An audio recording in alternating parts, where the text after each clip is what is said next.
Entonces, bueno, para nosotros será un gran placer que este sea el inicio de una serie de pláticas, de conversaciones, de reflexiones sobre la educación en América Latina.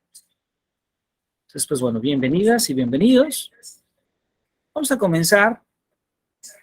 comenzar recordando una de las áreas que estudiamos en el ámbito educativo.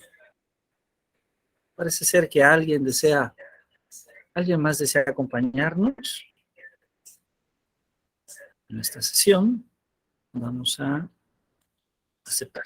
Muy bien. Bueno, entonces comentábamos que justamente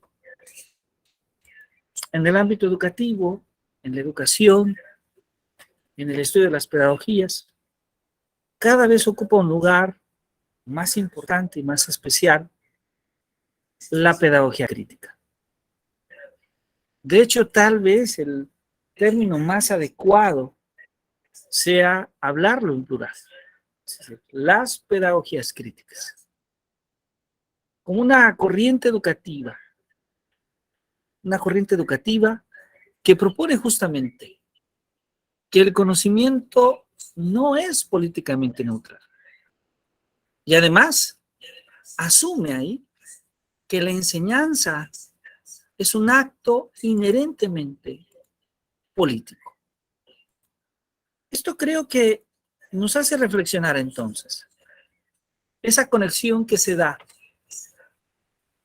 en términos que interesan a los estudios sociales, como la justicia social, como la democracia, y a términos que se atienden en el aula, en las teorías educativas, como la enseñanza y el aprendizaje. Entonces, el día de hoy vamos a comenzar esta serie de reflexiones.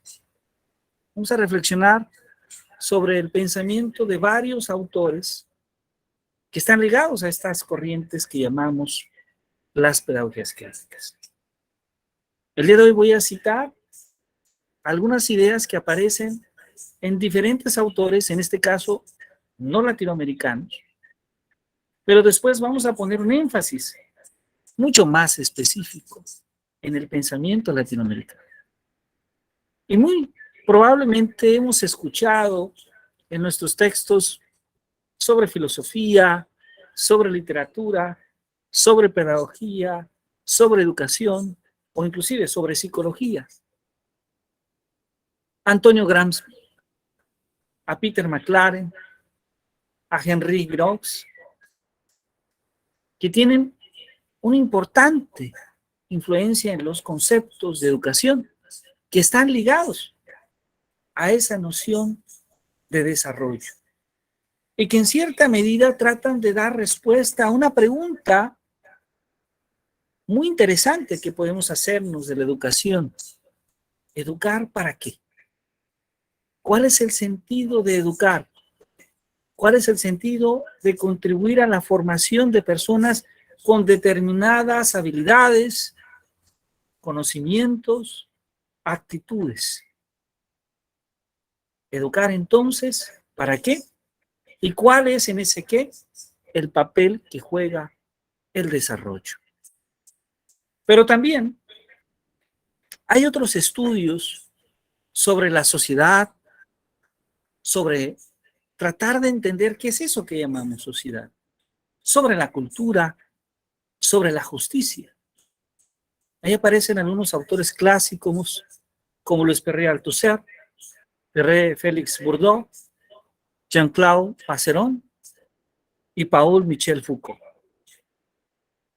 Muchos de estos autores nos inspiran a reflexionar sobre la justicia, sobre la cultura, sobre la sociedad y muy especialmente el papel que juega la educación en estos contextos.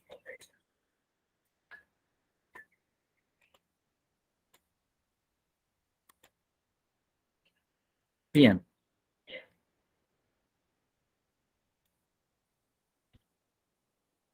Ahora, muchas de estas ideas interesantes que aparecen, como ya hemos comentado, en textos de sociología, de filosofía, de psicología. Son interesantes. Muchos de ellos son antiguos y otros son contemporáneos, pero algunas de las ideas que ahí aparecen ya han sido debatidas, ya han sido reflexionadas con anterioridad. Y creo que una parte interesante de ello es que parte de esa reflexión se ha realizado ya con anterioridad en América Latina. Entonces, si sumamos a esta lista de Bourdieu, de Maclaren, de Passeron, de Foucault, de Althusser, Zygmunt Bauman, de Giroux, de Gramsci, estos grandes autores de las teorías críticas, podemos entonces pensar en los autores latinoamericanos. Algunos que por sí mismos han sido influencia para los demás y otros que han sido influenciados por el pensamiento europeo y que han traído estas nuevas ideas para enriquecer justamente el pensamiento latinoamericano. Hay muchos pensadores latinoamericanos importantes. América Latina ha sido semillero, ha sido base para desarrollar conciencia sobre la educación. Pero en esta ocasión me he permitido pensar en algunos autores clásicos, ya muy conocidos, y otros autores mucho más contemporáneos, pero que tienen ideas que vale la pena que revisemos. Podemos pensar muy seguramente, y casi siempre lo hacemos, cuando estamos pensando en la pedagogía latinoamericana, el autor que surge inmediatamente es Paulo Freire, este gran pedagogo brasileño que ha dejado una huella muy importante en cómo entender la pedagogía, en cómo entender el quehacer educativo. Pero en nuestro país también hemos contado con pensadores de una gran altura. Y nos estamos refiriendo con ello a José Vasconcelos. Podemos sumar a ello las primeras ideas críticas, muy probablemente, para ser cuidadoso, algunas de las primeras ideas críticas que aparecen en el pensamiento de Simón Rodríguez, de José Carlos Mariátegui, y posteriormente, ya con ideas más contemporáneas, las de Gabriela Mistral, y de la México-americana Patricia Pedrosa y de Ricardo Cantoral. Pues entonces hablar un poco del pensamiento de estos escritores, de estos maestros latinoamericanos. Y bueno, ya hemos hablado entonces, esta lámina en cierta medida representa ese resumen de lo que será el seminario, porque vamos a hablar de la manera de entender la educación desde estas perspectivas, desde estos pensadores y pensadores. Entonces, podemos comenzar de lleno y tratando de considerar un enfoque histórico. Podríamos comenzar hablando de Simón Rodríguez. El más nos acompaña en el seminario.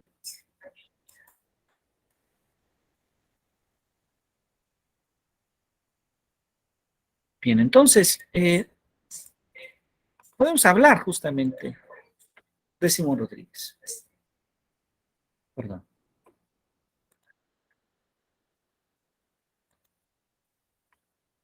Muy bien. Simón Rodríguez, que nace a mediados del siglo XVIII en Venezuela. Simón Rodríguez, quien va a luchar por los derechos de las mujeres, de los niños, por lo que hoy en día llamamos una educación popular y crítica.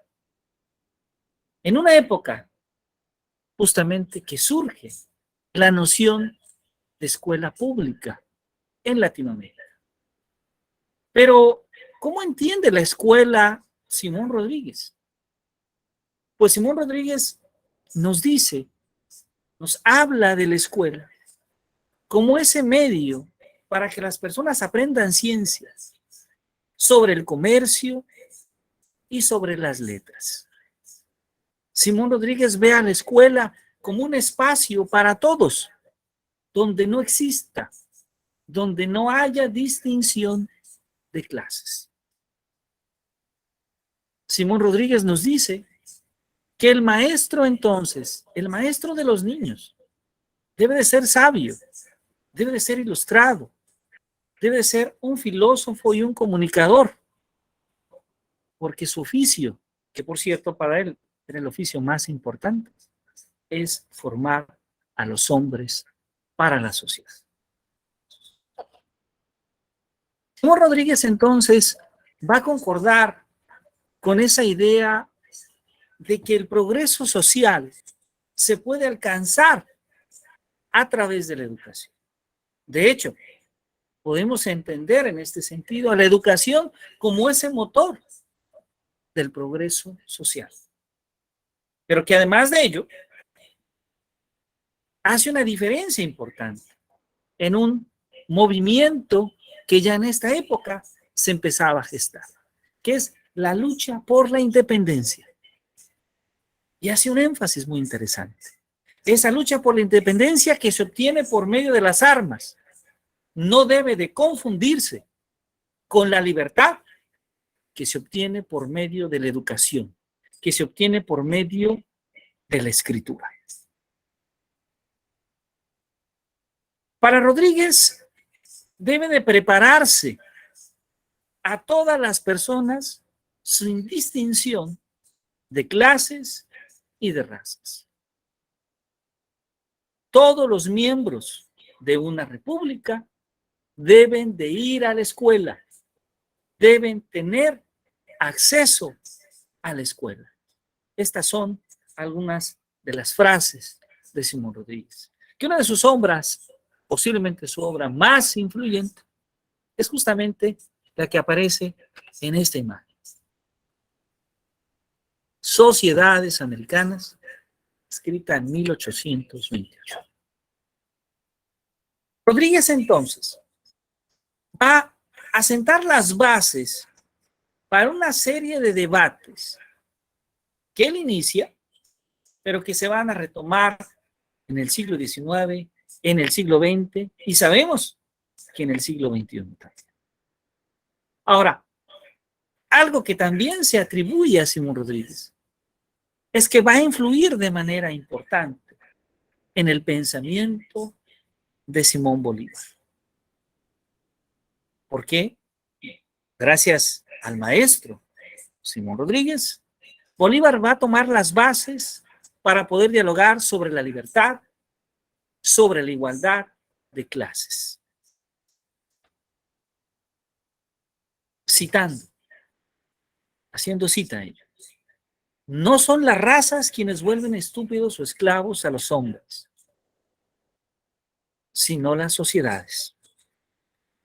Y recordemos, la manera de poder transformar, de poder cambiar esas sociedades, de acuerdo a Simón Rodríguez, es a través de la educación. Es cuando las sociedades se educan.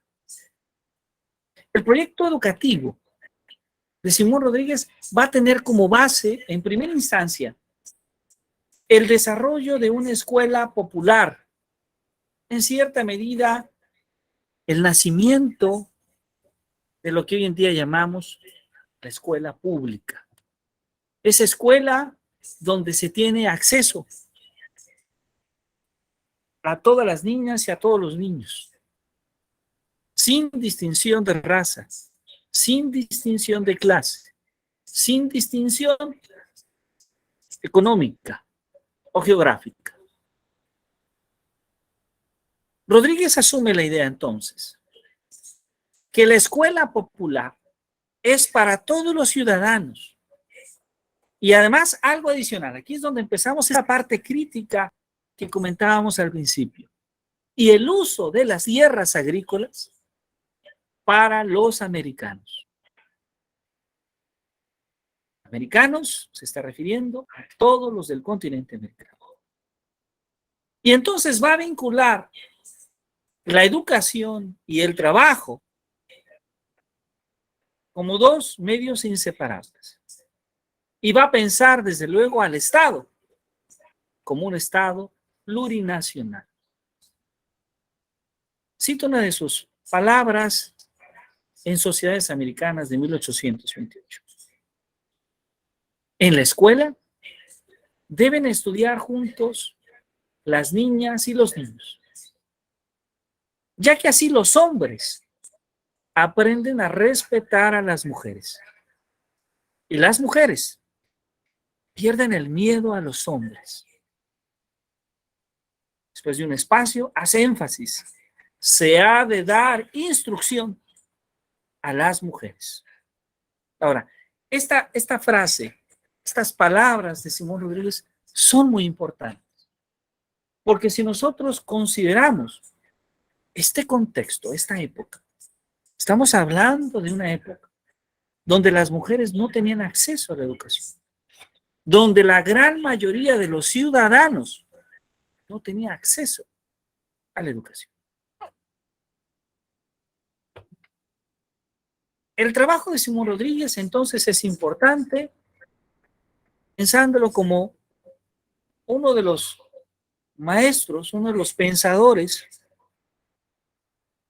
de la educación más influyentes en América Latina del siglo XVIII al siglo XIX. Pero a finales del siglo XIX, en Perú, van a ser José Carlos Mariátegui, un escritor, un político, un intelectual. Defensor de los derechos indígenas, de la igualdad sexual y de la educación para la mujer. Estos temas a los que ponía atención José Carlos Mariátegui apenas a finales del siglo XIX, principios del siglo XX, siguen siendo temas importantes para la educación, para el quehacer educativo.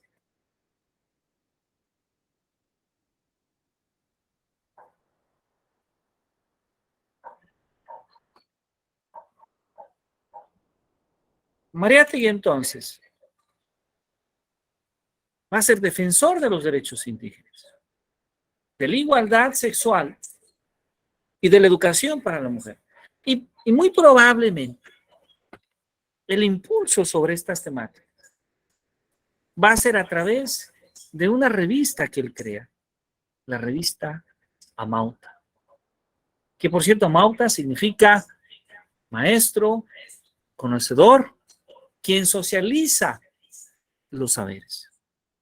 Ahí, bajo Amauta, bajo ese medio para comunicar, es que va a defender el socialismo marxista, el indigenismo y la pedagogía feminista. Esta es una reflexión interesante, porque hemos asumido que la pedagogía feminista viene desde Europa a mediados del siglo pasado. Y ahora estamos hablando de un pensador latinoamericano que desde muy principios del siglo XX ya tenía una perspectiva en defensa de los derechos de la mujer y de la educación para la mujer. Amauta. Cito algunas partes de su pensamiento. Hay que construir a la nación con una mirada inclusiva, Entonces, discutir el discurso pedagógico es discutir también los derechos de los indígenas. Esta es una parte interesante. Observemos esa conexión entre lo pedagógico, pero también entre lo que vive la sociedad. Esta es la naturaleza de las pedagogías críticas. Entender que el salón de clase no es solamente un espacio donde se aprende o se conoce diferentes saberes, o se construyen saberes, sino es la construcción de esos saberes para poder formar parte de ese cambio social que es necesario. Otra obra importante, además de Amauri, es 7 ensayos sobre la realidad peruana. Ahí hace una crítica a la educación nacional, a la educación que en ese entonces justamente se estaba llevando a cabo en Perú. ¿Por qué? Porque para Mariátegui la educación nacional no tiene un espíritu nacional, sino más bien tiene un espíritu colonial y colonizador. Cuando leemos esta parte del pensamiento de Mariátegui, en cierta medida estamos identificando que alguna de sus ideas es muy semejante a esas ideas que propuso Paulo Freire varias décadas después. Entonces, para José Carlos Mariátegui, la educación debe de construir un ser humano pensante, sensible y crítico. Pensante, sensible y crítico. Y por otro lado, la crisis que vive la sociedad es una crisis de valores, de economía, de cultura y de educación.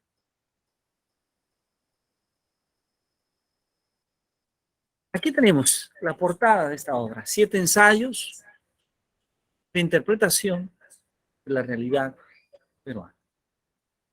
Mariátegui entonces plantea su pedagogía feminista, dando un rol principal a la mujer en los procesos educativos y culturales.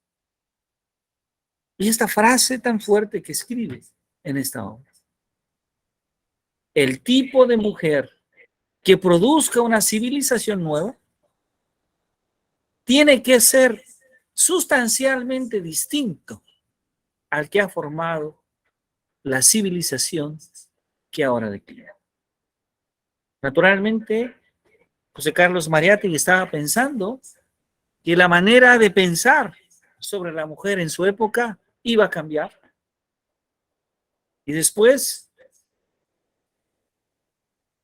de más de 100 años de su pensamiento, nos damos cuenta que gran parte de esa manera de pensar sigue siendo semejante.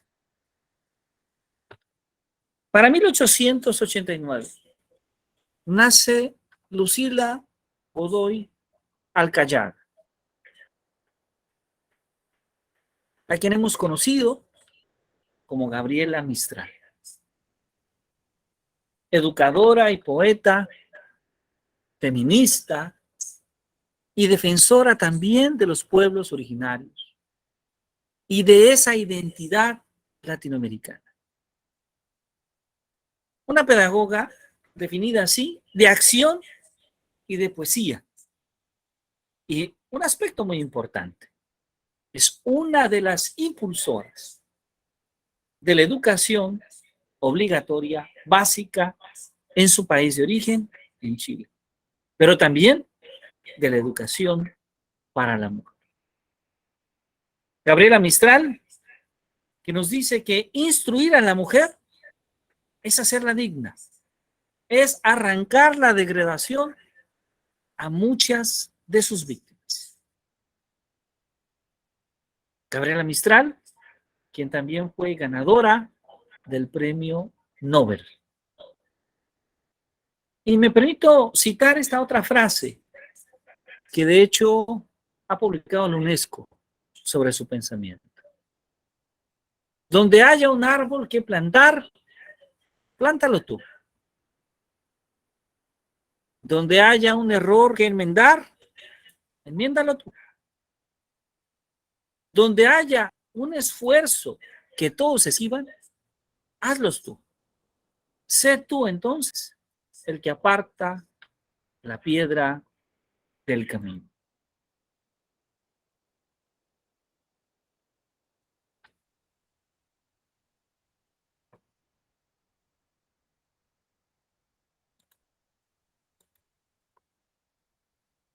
Vamos a aprovechar este espacio, ahora que hemos cambiado la diapositiva, para invitarles a que en el chat amablemente nos escriban su nombre completo y también, si nos permiten, su número telefónico.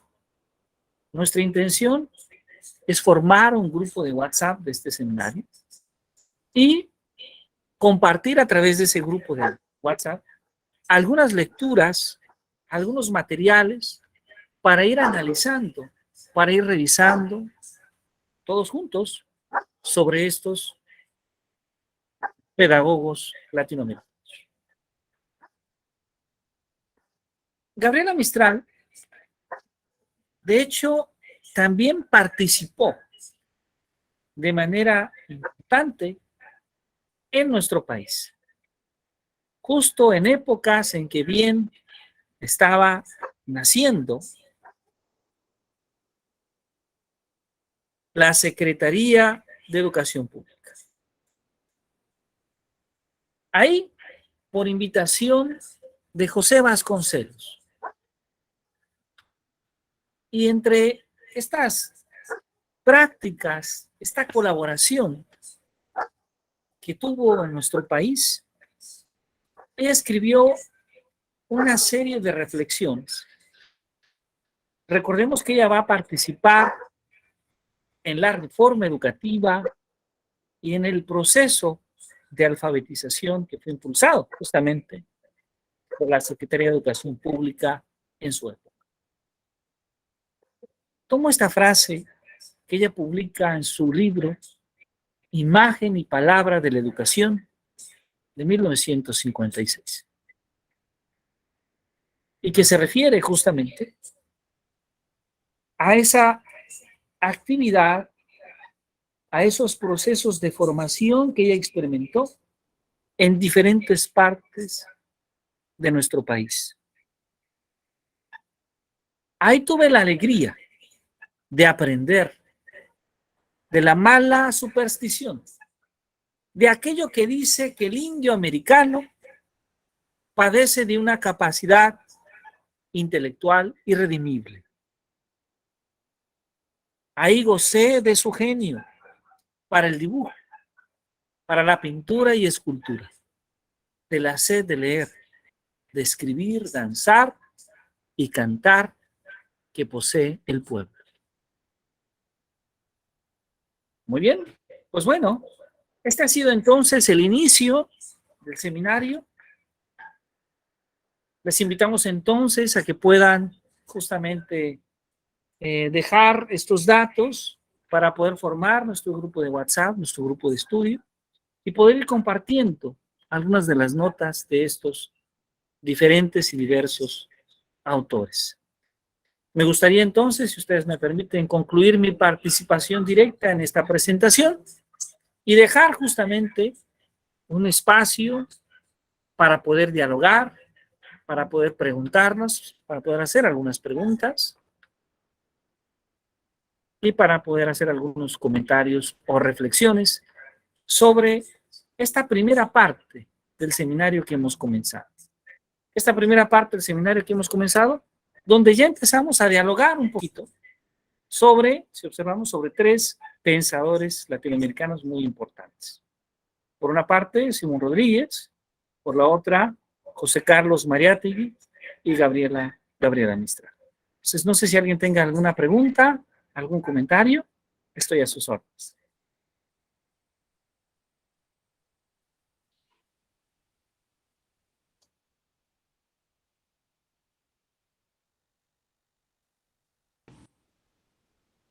Bueno, doctor, yo creo que es muy acertado, ¿verdad?, la elección de todos estos pedagogos latinoamericanos. Creo que ese sentido de pertenencia, ¿verdad?, que nos engloba, pero sobre todo esa parte que se quiere rescatar de ellos, lo visionario que eran,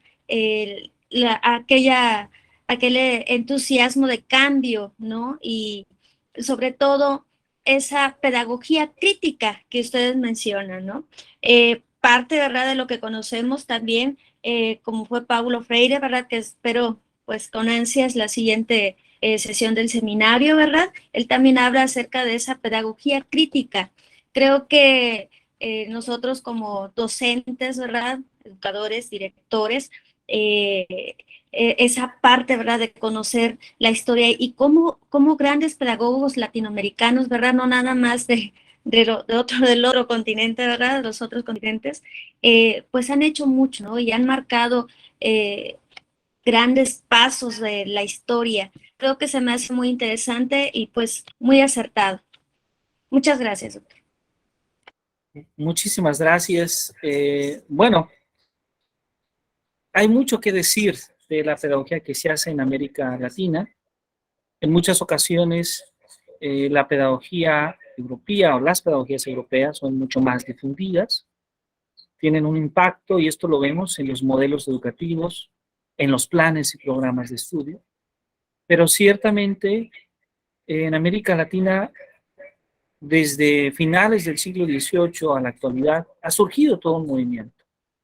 De tal manera que podríamos decir que una parte importante de lo que entendemos como pedagogías críticas, pues es latinoamericana. Muchas gracias, doctora Gabriela. Maestra Gilda, qué gusto saludarla. Bienvenida y muy buenas noches. Gracias por acompañarnos.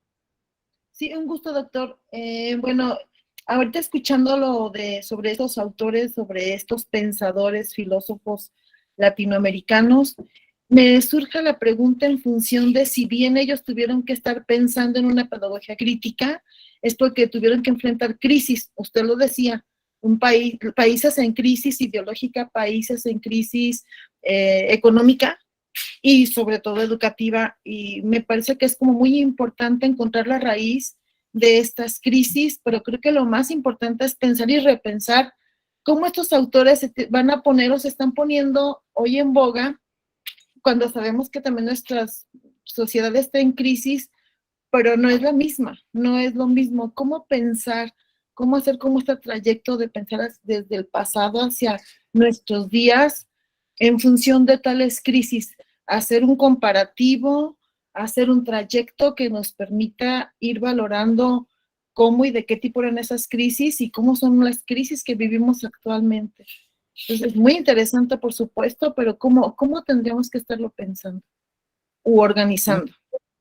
Claro que sí, muchísimas gracias por su pregunta, maestra Gilda. Yo creo que ese es gran parte del valor cultural y social que tiene la historia.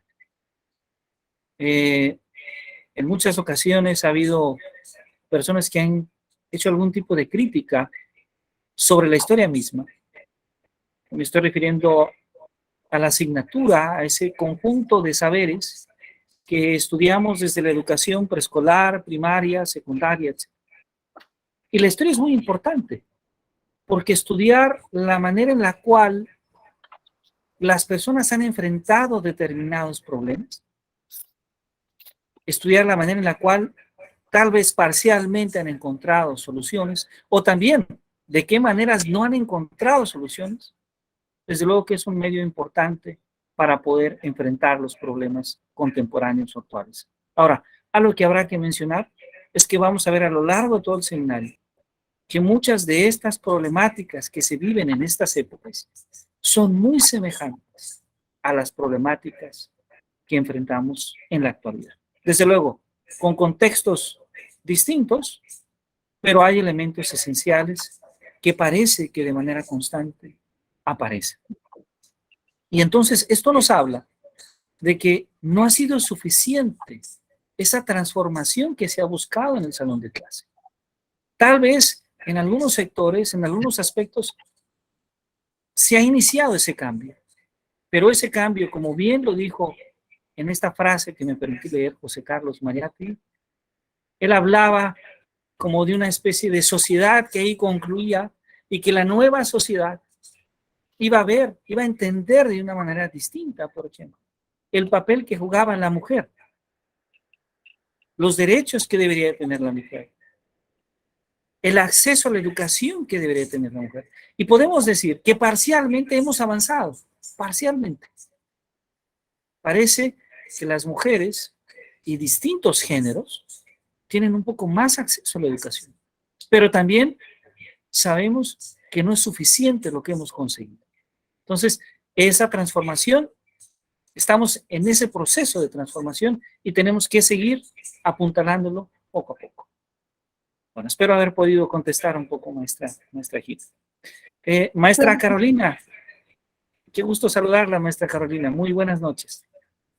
Gracias, igualmente. Buenas noches. Para mí también es un placer saludarle y escucharle. Gracias. Son varios comentarios, entre ellos, el primero, gracias, muchas gracias de verdad por rescatar toda esta ideología. Creo que si son valiosas las aportaciones, por ejemplo, de Piaget, de Vygotsky, de todos los demás pedagogos, lo cierto es que el pueblo latinoamericano dista mucho del pueblo europeo, por muchos sentidos. Alguna vez leía que cómo es que podíamos exigirle a nuestros niños los mismos alcances que a los europeos si la alimentación de nuestros niños no era tan buena como la de los europeos, ¿no? Empezando por ahí. La ideología de que ellos desde chiquitos los preparan para ser más funcionales. Y nosotros la verdad es que durante todo preescolar como que los apapachamos y no vemos esa parte de funcionalidad. Muchas gracias por rescatar esto. 1, 2. Creo que es excelente que nosotros conozcamos. De hecho, debería de ser algo obligatorio que como docentes nos empapemos de todas estas ideas, ¿no? Lo que decía Simón Rodríguez, me parece, que la salvación del pueblo está en la educación. Y sí es cierto, o sea, la educación es un pilar importantísimo. ¿Y cuántas veces no hemos escuchado tristemente que nuestros colegas pueden llegar a decir, ay, pues para lo que me pagan, pues más o menos como que doy la clase, ¿no? ¿O por qué tendría que preparar la clase si no me pagan que prepare la clase? No sé, en algunas instituciones así se maneja. O de plano que se la pasan 40 minutos en sala de profesores tomándose el café y 10 minutos antes de que acabe la clase van y le dicen al grupo, tienen de tarea esto. Si realmente entendiéramos que el compromiso, nos quejamos mucho de los alumnos y de que no quieren y de que a veces le flojean, pero el compromiso empieza por nosotros. Y si nosotros estudiáramos todo esto, si nosotros comprendiéramos la importancia, el peso que tienen estas palabras, o sea, nuestros chicos son el futuro, y no nada más de México, del mundo entero. Y dependiendo de cómo lo hagamos y dependiendo de qué tanto los podemos motivar, ellos van a llegar a la luna y más allá. Entonces, bueno, mil felicidades por este esfuerzo de traer estas charlas hacia nosotros, de acercarnos a este conocimiento. Gracias. Muchísimas gracias, maestra Carolina. Coincido con usted, creo que es muy importante retomar el papel que juega América Latina en la educación. Hay muchos más pensadores latinoamericanos, me permití elegir algunos, pero creo que si buscamos contribuciones podemos encontrar muchos más educadores, pensadores, que tienen mucho que decirnos de la educación. Ahora, creo que un aspecto que vale la pena mencionar es que debemos de ser conscientes, o al menos un poco más conscientes, del papel que jugamos como maestras y como maestros. Porque como lo dice bien Paulo Freire, pese a asumir la idea de que nadie educa a nadie, que todos nos educamos a todos, sí podemos hablar que las maestras y los maestros tienen una influencia importante en la visión de vida que tienen los estudiantes. A través, justamente, de nuestras actitudes, a través de la manera en la cual nosotros nos comunicamos, a través del compromiso, de la responsabilidad que nosotros asumimos en el salón de clase, a través de la manera en la cual nosotros interaccionamos con nuestros estudiantes. Le estamos mostrando al alumno una forma de vivir, una forma de ser. Y ese es un mensaje sumamente importante. No solamente los saberes, los conocimientos, no solamente las habilidades que el alumno desarrolla en el salón de clase, sino que estamos dándole algo directamente desde nuestra persona. Y muy posiblemente, eso que usted escribe exactamente, de nuestra palabra, el ejemplo que damos con las acciones que emprendemos, sea en su desarrollo.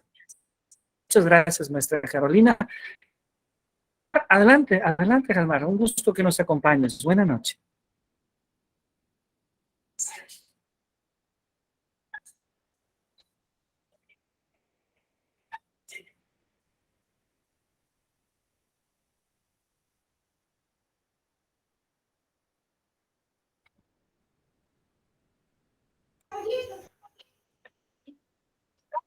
Hola. Jalmar Bautista, sí. Adelante, por favor. Sí, buenas noches, compañeros. Pues muy grato estar con ustedes, verán, ¿cómo lo podemos llamar? Seminario, taller, interacción de experiencias, ¿verdad? Seminario. Tuve la oportunidad de conocerlo, doctor, en una conferencia que gracias a la compañera Gabriela, por acá por la zona de Platón Sánchez, Veracruz. Me parece perfecto. Lo que nos hace falta es compromiso en la docencia. De 100 somos 9 los que estamos al día, actualizándonos, buscando mecanismos que fortalezcan nuestro quehacer diario, ¿verdad? Algo muy motivador para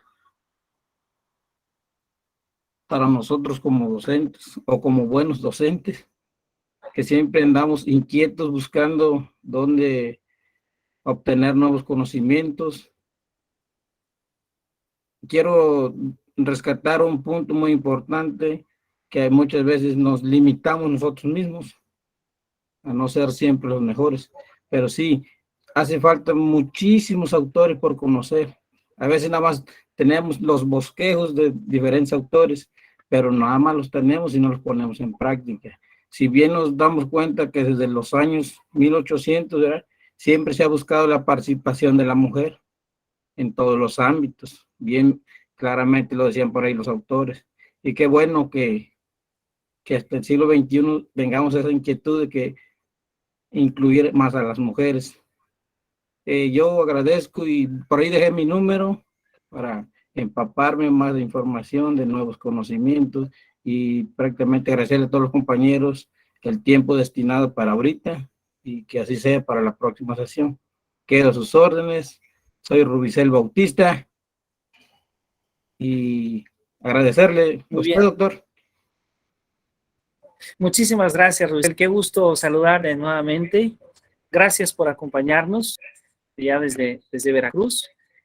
Muchas gracias. Y bueno, coincido en lo que en el chat también nos han compartido la maestra Hilda, la maestra Carolina. Desarrollar nuestra conciencia. nuestra conciencia, darnos cuenta cuál es nuestro rol, nuestra función, construir nuestra enseñanza, pero recordar que en el salón de clase, ahí es donde se puede construir la transformación que como sociedad necesitamos. Difícilmente los ciudadanos vamos a poder transformar la sociedad, vamos a poder contribuir a resolver los problemas sociales como lo hacen los políticos, como lo hacen los funcionarios. Será difícil que las personas de esos sectores realmente decidan transformar la sociedad que vive México o América Latina. Pero creo que gran parte de la contribución que sí está a nuestro alcance es lo que nosotros podemos hacer en el salón de clase. Dar un poco de respeto, de amor, de seguridad a nuestros alumnos. Hacerlos más conscientes sobre los problemas a los que se enfrentan. Buscar colaboración, altruismo y empatía. Pues bueno, yo les agradezco mucho que nos hayan acompañado en esta primera sesión del seminario. Son 4 sesiones y como en las películas o en las series, solo terminamos la primera parte, que es la parte introductoria. Les invito entonces a que el 27 de julio nos reunamos nuevamente en punto de las 8 de la noche y sigamos dialogando sobre pedagogía crítica. El día 27 estaremos justamente dialogando sobre el trabajo de Paulo Freire. Así que muchísimas gracias por acompañarnos. Deseo que tengan una muy buena noche. No olvidemos hacer nuestro registro de asistencia con nuestro número telefónico para poder formar en el fin de semana este grupo de WhatsApp. Muchísimas gracias. Ha sido un gran placer saludarlos y muy buena noche. Que tengan un buen descanso. Gracias, doctor. Felicidades. Hasta luego. Muchas gracias. Muy buena Muchas noche. gracias. Igualmente. Muchas gracias. Buenas Hasta noches. luego. Buena noche. Buenas noches. Que descansen.